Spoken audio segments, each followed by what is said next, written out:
17 নং Muraripukur LIG weaker welfare অ্যাসোসিয়েশনের Durga Puja 23 September উদ্বোধন করলেন স্থানীয় পৌরপ্রতিনিধি 14 নং অমল চক্রবর্তী।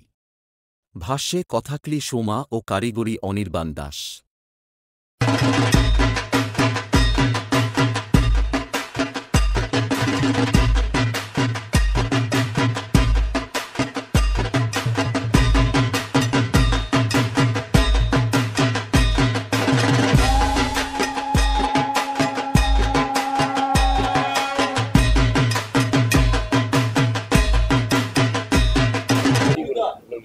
সতেরো নম্বর মুরারিপুকুরে এই যে দুর্গোৎসব কি বলবো?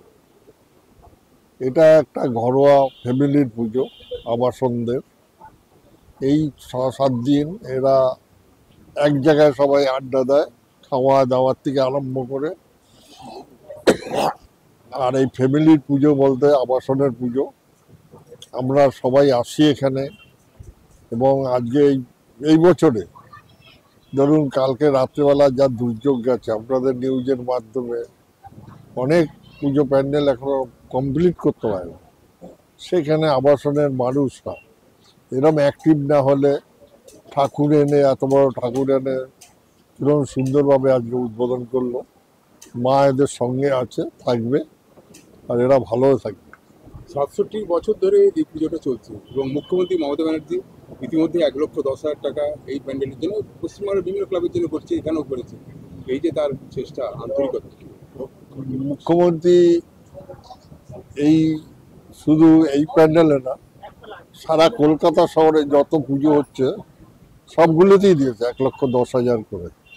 আর এমনি আমরা মেয়েদের পুজোতে আমরা পৌরপিতা হিসাবে যতটুকু পেরেছি সব পুজোতে আমরাও কিছু কিছু কম বেশি করেছি, যাতে পুজোগুলো হোক, ভালোভাবে হয়, তার জন্য পাশে আছি। বন্যপ্লাবিত আমাদের মহানগর মা দুর্গার কাছে কি প্রার্থনা করবেন যাতে মানুষের এই দুর্দশার কাছে? মানুষকে সবসময় ভালো রাখুক, সুস্থ রাখুক। মানুষ যেন নিজেকে সঠিকভাবে সঠিক জায়গায় এগিয়ে যায়, কোনো বিপদে না পড়ে। 17 নম্বর মুরারিপুকুর এই যে LIG অ্যাসোসিয়েশনের যে দুর্গোৎসব 67টা বছর ধরে চলছে, কি বলবেন এই পুজোতে নিয়ে? এই পুজোর জন্য বলার মধ্যে দিয়ে আজকে আপনারা যে চ্যানেলগুলো আমাদের কাছে এসছেন, একজন বাগুইহাটি চ্যানেল, বাংলা কি এগিয়ে বাংলা, বিশ্ববার্তা টিভি, বাগুইহাটি।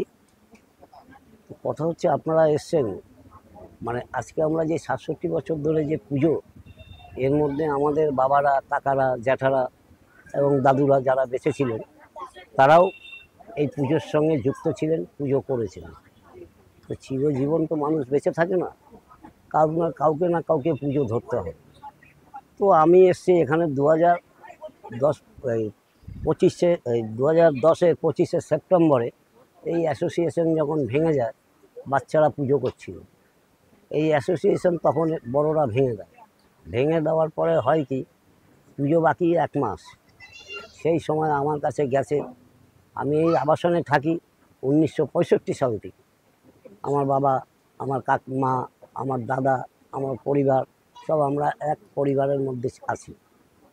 আজকে ধরুন এই পুজোটাকে ধরতে গিয়ে আমাকে এই বিল্ডিংয়ের আবাসনের বাচ্চা কাচ্চারা যারা আমার পাশে দাঁড়িয়ে আছেন, অনেকেই আছেন যারা এখন নেই কাছে, তারা আমাকে জোর করে বলেছে যে কাকা পুজোটা বন্ধ হয়ে যাবে, তুমি আমাদের পাশে সহযোগিতা করো। কেউ বলছে দাদা পুজোটা বন্ধ হয়ে যাবে, তুমি একটু সহযোগিতা করো।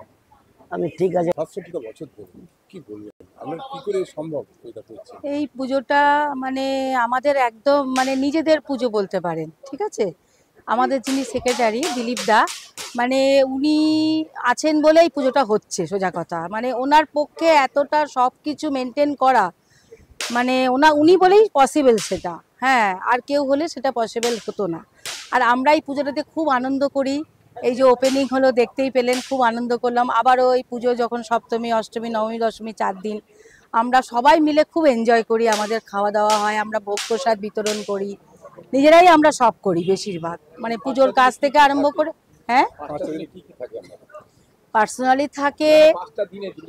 ও 5টা দিনে কি কি থাকে, মানে ষষ্ঠীর দিনে দেখুন ওই পুজো হয়, এই যে বেলতলায় যে পুজোটা হয় ওটা সব বোধন আর কি, দেবীর বোধন। হ্যাঁ হ্যাঁ। সপ্তমী পুজো, অষ্টমীর দিনে সন্ধি পুজো, অঞ্জলি দেওয়া হয় সকালবেলা, তারপরে সন্ধি পুজো হয়। সন্ধি পুজোয় বলিদান হয়, বলিদানে আমরা খুব এনজয় করি। তারপরে নবমীর দিনও মানে পুজো হয়, প্লাস ভোগ বিতরণ হয়, ভোগ প্রসাদ হয়। মানে আমাদের ঘরে, মানে আমাদের মনই টেকে না, আমাদের এখানেই আমরা থেকে যাই। হ্যাঁ, মানে আমাদের ঘরের পুজো বলতে পারেন। হ্যাঁ হ্যাঁ। অনুষ্ঠানটা সেরকম হয় না, অনুষ্ঠানটা আমাদের এই ওপেনিং এর দিনেই হয়। আর ওই পুজোর সময় ওই ধুনুচি নাচ টাচ এগুলো হয়। হ্যাঁ। নন্দিতা ঘোষ।